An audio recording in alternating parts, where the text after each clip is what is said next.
Hello students, rotational motion जो chapter चल रहा था उसमें 3 उसके पार्ट्स जो है वो बन चुके हैं। ये चौथा इसका पार्ट है और संभवतः समाप्त भी हो जाना चाहिए ये। तो कोणीय संवेग तक हम लोगों ने पढ़ लिया था। आज हम लोग पढ़ेंगे कोणीय संवेग परिवर्तन की दर। पढ़ेंगे आज हम लोग कोणीय संवेग परिवर्तन की दर, change of rate of change of angular momentum. तो ये कोणीय संवेग परिवर्तन की दर पढ़ेंगे। अच्छा, कोणीय संवेग हम जानते हैं क्या होता है, हम फार्मूला जानते हैं, J is equal to formula होता है आई ओमेगा। ये कल हम लोगों ने पढ़ा था, J बराबर आई ओमेगा। अब हमें इसका क्या करना है, दर ज्ञात करनी है। इसका मतलब इसके परिवर्तन की दर ज्ञात करना है। इसका मतलब क्या, हम डिफ्रेंशिएट कर रहे हैं विद रेस्पेक्ट टू टी, क्योंकि दर ज्ञात करनी है। तो हम क्या करेंगे, यहाँ पर हो जाएगा dJ बाई dt, दोनों तरफ डिफ्रेंशिएट कर रहे हैं। आई क्या है, मोमेंट ऑफ इनर्शिया। ये तो कांस्टेंट होता है किसी एक पिंड के लिए, तो आई कांस्टेंट होगा, उसको बाहर कर दिया और ये हो गया D omega by D T. चलिए, इतना हो गया। अब हम जानते हैं D omega by D T क्या है। जानते हैं कि जो D omega by D T है, यह है कोणीय वेग परिवर्तन की दर। तो कोणीय वेग परिवर्तन की दर क्या कहलाएगा, कोणीय वेग परिवर्तन की दर कहलाता है कोणीय त्वरण। इसे हम अल्फा लिखते हैं, इसलिए फार्मूला बनेगा ये D J by D T. जो इक्वेशन है वो चेंज हो जाएगी, D J upon D T is equal to I, और इसकी जगह लिख देंगे हम अल्फा। अच्छा, ये भी हम जानते हैं, इसके पहले पढ़ा है कि जो टाउ है वो कितना होता है, वो आई अल्फा के बराबर होता है, बला गुण। तो जहाँ पर आई अल्फा लिखा है वहाँ हम टाउ लिख सकते हैं, इसलिए क्या बनेगा, D J by D T is equal to tau. तो ये हो जाएगा कोणीय संवेग परिवर्तन की दर, D J upon D T is equal to tau. यानी संवेग परिवर्तन की दर किसके बराबर होगा, बला गुण के बराबर हो जाएगा। इसको जो है किताब में दूसरी तरीके से किया गया है, उसको भी देख लेते हैं जरा कैसे किया गया। ये भी बहुत आसान सा मेथड है, ऐसे कर सकते हैं। जे बराबर आई ओमेगा जानते हैं, संवेग परिवर्तन की दर निकालना है, दोनों तरफ डिफ्रेंशिएट कर दें। डिफ्रेंशिएट करेंगे, आई कांस्टेंट है, इसको बाहर करेंगे, मोमेंट ऑफ इनर्शिया आई बराबर एम आर स्क्वायर होता है, उसको कांस्टेंट रखेंगे, बाहर हो जाएगा। और D omega by D T क्या होगा, ये कोणीय त्वरण होता है, एंगुलर एक्सीलरेशन। तो यहाँ पर क्या लिखेंगे, D omega by D T की जगह पर अल्फा लिख देंगे। हम फार्मूला इसके पहले ड्राइव हम लोग कर चुके हैं, tau is equal to I alpha होता है। तो जहाँ आई अल्फा लिखा वहाँ पर हमने टाउ लिख दिया, तो d J upon D T is equal to कितना हो जाएगा, वो टाउ हो जाएगा। इस तरीके से सिद्ध कर सकते हैं। और भी कर सकते हैं, देखिए कैसे। फार्मूला हम लोगों ने पढ़ा है कि जो पहले तो ये मैं, क्योंकि J D J upon D T निकालना है, तो जे बराबर हमें लिखना होगा I omega, differentiate with respect to T on both sides, D J by D T is equal to होगा I into D alpha by D T, sorry I omega होता है, आई ओमेगा। तो ये क्या हो जाएगा, D omega by D T. Equation first मान लें इसको। और इसके बाद फिर क्या करेंगे, एक फार्मूला जानते हैं, टाउ बराबर जानते हैं आई इंटू अल्फा होता है। टाउ बराबर क्या होता है, आई अल्फा होता है, और अल्फा क्या है, त्वरण है। तो अगर ये कोणीय त्वरण है तो हम इसको लिख सकते हैं, फार्मूला जानते हैं, क्योंकि अल्फा जो है कोणीय त्वरण, ये होता है D omega by D T. तो जहाँ अल्फा लिखा हम D omega by D T लिख सकते हैं। Means tau is equal to कितना होगा, I into D omega by D T. Equation number 2। और एक और दो जो इक्वेशंस बनी है, समीकरण 1 और 2, इन दोनों में इनका राइट हैंड साइड बराबर है, तो इसका मतलब लेफ्ट हैंड साइड भी बराबर होगा। तो समीकरण 1 व 2 से, समीकरण 1 व 2 से हम हल कर सकते हैं कि जो D J by D T होगा वो कितना हो जाएगा, टाउ के बराबर हो जाएगा। तो इन दोनों में से जो ठीक लगे उस तरीके से हम डेरिवेशन कर सकते हैं। दोनों सेम ही है, वो उसमें इक्वेशन बना के हल कर लिया है, यहाँ पर हम लोगों ने वैल्यू रख दिया और हल हो गया। तो इस तरीके से कोणीय संवेग परिवर्तन की दर फाइंड आउट हो जाएगी। समझ में आ गया होगा। आगे देखते हैं।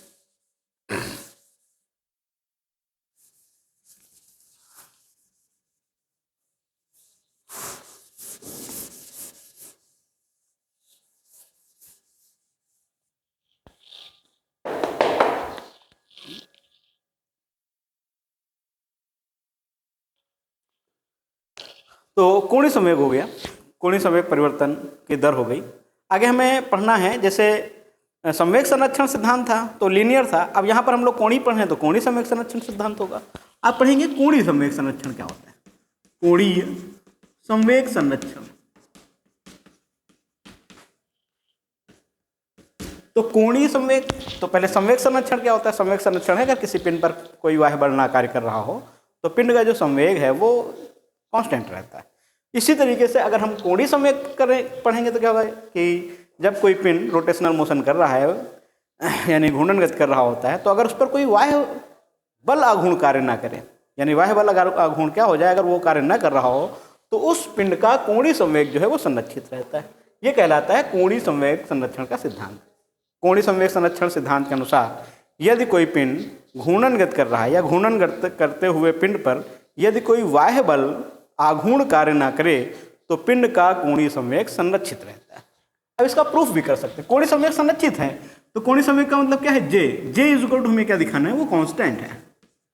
इसका हमें प्रूफ करना है। कैसे करेंगे, देखिए बहुत आसानी से हल कर सकते हैं। फार्मूला भी लोगों ने पढ़ा है, dJ/dt is equal to tau. कितना पढ़ा है, अभी अभी डेरिवेशन किया है इसका।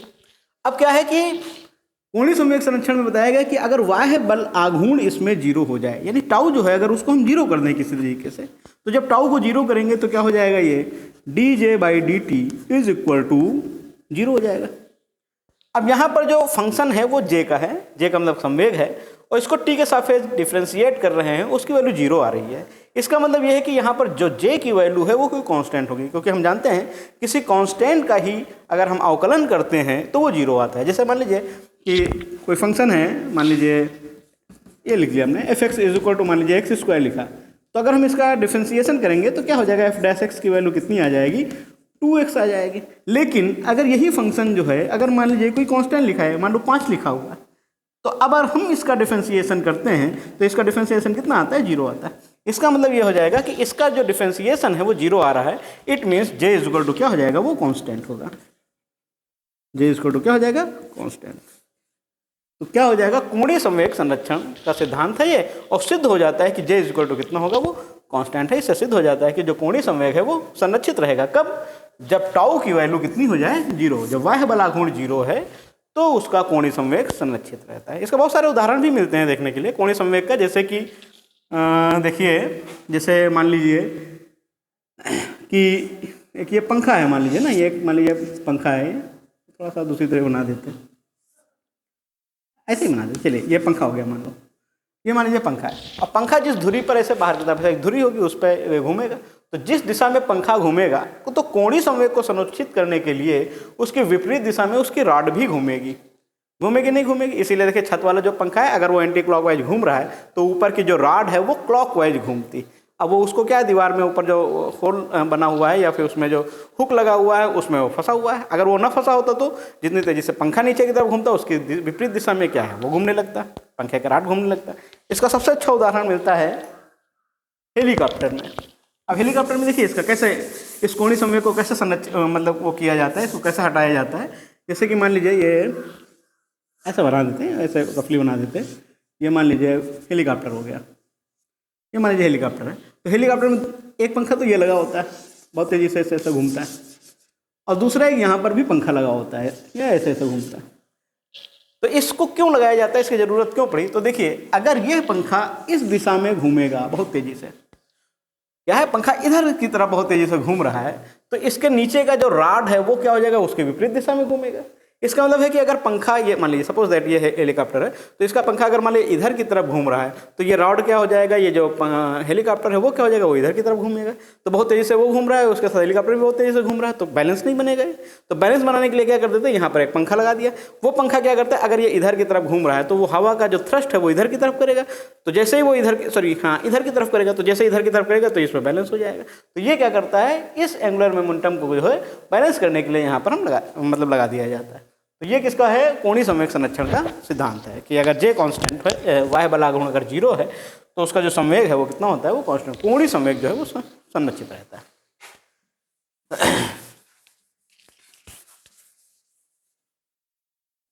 कई जगह देखा है, अभी जो इससे बच्चों वाले हेलीकॉप्टर होते हैं छोटे, अगर उसको भी देखा होगा तो जो छोटे हेलीकॉप्टर बच्चों वाले होते हैं उसमें 2 पंखे लगे होते हैं। उसमें इधर जो रूटर लगा होता है ये तो काम नहीं करता है सही से, इसमें लेकिन 2 पंखे लगे होते हैं। तो एक क्लॉकवाइज घूमता है, एक एंटी क्लॉकवाइज घूमता है। तो क्या करेगा, इसके कारण रॉड जो है वो एंटी क्लॉकवाइज घूमेगी और इसके कारण वो क्लॉकवाइज घूमेगी, तो दोनों एक दूसरे को बैलेंस कर देते हैं और इसकी वजह से जो हेलीकॉप्टर है वो बैलेंस रहता है। तो इसमें 2 पंखे इसीलिए लगाए गए हैं। क्यों लगाए गए, क्योंकि एक क्लॉकवाइज घूम रहा है, दूसरा एंटी क्लॉकवाइज घूम रहा है। इसी तरीके से जो है वो जो इस समय ड्रोन वगैरह बने हुए हैं उसमें भी इसी तरीके से पंखे लगे होते हैं कि अगर एक क्लॉकवाइज चलता है तो दूसरा एंटी क्लॉकवाइज चलता है। सब किसके लिए है, ये सभी है कोणीय संवेग संरक्षण के लिए। तो कितना हो गया। और घूर्णन गतिज ऊर्जा पढ़ लेते हैं जरा, क्या होगी घूर्णन गतिज ऊर्जा। तो कोई पिंड अगर घूर्णन कर रहा है, घूर्णन गति कर रहा है, तो उसके कण भी गति कर रहे होंगे। अगर कण गति कर रहे हैं तो उसमें ऊर्जा होगी, गतिज ऊर्जा होगी। तो यही ऊर्जा क्या कहलाएगी, घूर्णन गतिज ऊर्जा। जब कोई पिंड रोटेशनल मोशन कर रहा होता है, जब कोई पिंड क्या नाम है घूर्णन गति कर रहा होता है, तो पिंड के सभी कणों के गतिज ऊर्जाओं का योग क्या कहलाएगा, वो घूर्णन गतिज ऊर्जा कहलाता है। चलिए देखते हैं कैसे होगा। मान लीजिए कोई एक पिंड है, बहुत इसका ये घूर्णन अच्छा है XY, छोटे छोटे कणों से मिलकर बना है M1 M2 M3, M1 M2 M3 M4 ऐसे कणों से मिलकर बना हुआ है। और इनकी घूर्णन अक्ष से जो लंबवत दूरियां हैं वो R1 R2 R3 R4 इस तरीके से मान लेंगे। ये R1 है, ये R2 है, इसको हमने R3 मान लिया, इसको R4 मान लिया। तो अगर हम M1 कण के लिए लिखें, M1 कण के लिए हमें निकालना क्या है, गतिज ऊर्जा निकालनी। तो गतिज ऊर्जा क्या हो जाएगी, काइनेटिक एनर्जी बराबर क्या होता है फार्मूला 1/2 mv² होता है। तो v की जगह पर m की जगह पे m1 हो जाएगा और v की जगह पर v1 होगा।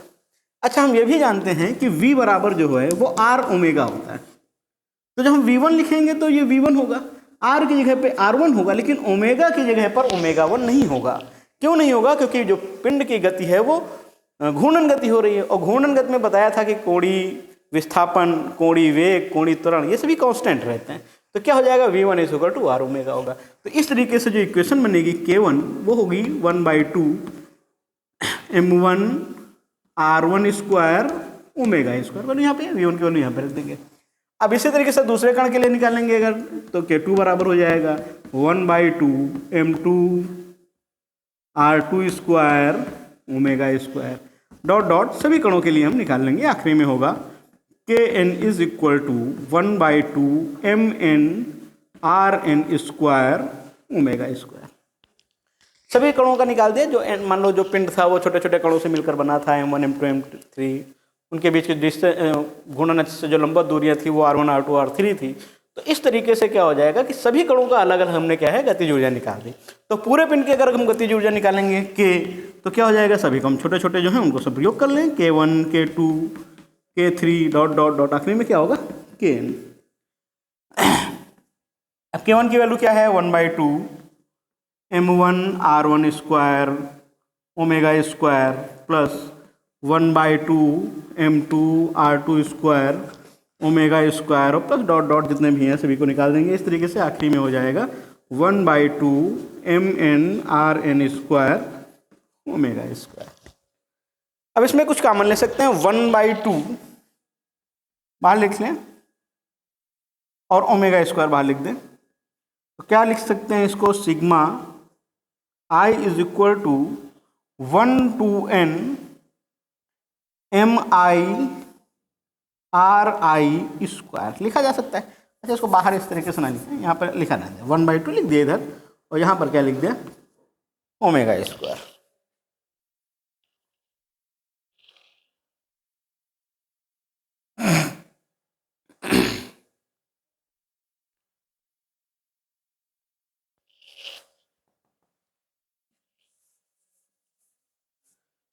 तो K = क्या हो जाएगा, जो कांस्टेंट है उसको बाहर लिख लें, 1/2 को हमने बाहर कर दिया और ये लिखा हुआ है sigma I = 1 to n mi ri² और इंटू ओमेगा²। हम जानते हैं कि जो ये लिखा हुआ है sigma I = 1 to n mi ri², ये किसके बराबर होता है, ये है मोमेंट ऑफ इनर्शिया, जड़त्वाघूर्ण है। तो जहाँ पर ये लिखा हुआ है इतनी जगह पर, ये इसकी जगह पे हम I लिख सकते हैं। तो हम I लिखेंगे तो फार्मूला क्या बनेगा, K बराबर 1/2 ये हो जाएगा I, वो हो जाएगा ओमेगा²। तो ये हो जाएगा घूर्णन गतिज ऊर्जा, K बराबर 1/2 I ओमेगा²। घूर्णन गतिज ऊर्जा क्या थी, 1/2 mv² थी, सॉरी केवल गतिज ऊर्जा जो थी वो 1/2 mv² थी, और जो घूर्णन गतिज ऊर्जा है वो क्या हो जाएगी 1/2 I ओमेगा², जहाँ I क्या है मोमेंट ऑफ इनर्शिया है, और ओमेगा क्या है, एंगुलर वेलोसिटी है, कोणीय वेग है, वाई क्या है, वो जड़त्व आघूर्ण है। इस तरीके से हल कर लेंगे k is equal to 1/2 omega square.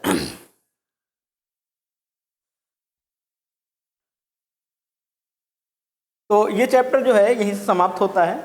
इसमें 2 थ्योरम्स हैं, एक है समांतर अक्षों की प्रमेय और एक है लंब अक्षों की प्रमेय है। तो इन दोनों प्रमेय को अब की बार जो कोरोना के समय में 30% सिलेबस हटाया गया है उसमें वो नहीं है, तो इसलिए उसको पढ़ा भी नहीं रहे हैं। फिर किसी दिन जो है उन दोनों के अलग से वीडियो बना के इसमें डाल देंगे। तो आज के लिए ये चैप्टर आज से समाप्त होता है। अब इसके न्यूमेरिकल्स जो है लगाइए, फिर किसी दिन ऑनलाइन क्लास लेके या किसी तरीके से इसको हम लगवा देंगे। कल जो है नया चैप्टर पढ़ाएंगे।